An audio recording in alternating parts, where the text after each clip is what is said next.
माघ मास गुप्त नवरात्रि छठे दिन मां कात्यायनी की कथा। माघ मास की गुप्त नवरात्रि का छठा दिन मां कात्यायनी को समर्पित होता है। ये देवी शक्ति, साहस और अधर्म के नाश की प्रतीक मानी जाती हैं। गुप्त नवरात्रि में साधक इस दिन विशेष रूप से तंत्र मंत्र, सिद्धि और आत्मबल की आराधना करते हैं। मां कात्यायनी की पौराणिक कथा। प्राचीन काल में महर्षि कात्यायन ने वर्षों तक कठोर तपस्या की। उनकी तपस्या से प्रसन्न होकर देवी आदिशक्ति ने वरदान दिया कि वे उनके घर पुत्री रूप में जन्म लेंगी।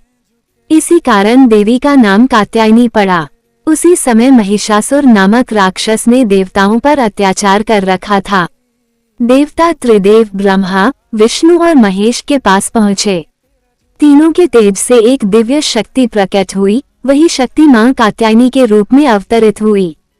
मां कात्यायनी ने सिंह पर सवार होकर महिषासुर से भीषण युद्ध किया और अंततः उसका वध कर दिया।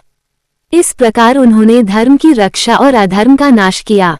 गुप्त नवरात्रि में महत्व। गुप्त नवरात्रि में मां कात्यायनी की साधना विशेष रूप से भय नाश, शत्रु बाधा से मुक्ति, आत्मविश्वास और साहस की प्राप्ति के लिए की जाती है।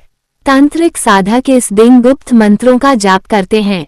पूजा विधि। प्रातः स्नान कर लाल वस्त्र धारण करें। मां कात्यायनी को दीपक जलाकर मंत्र जप करें।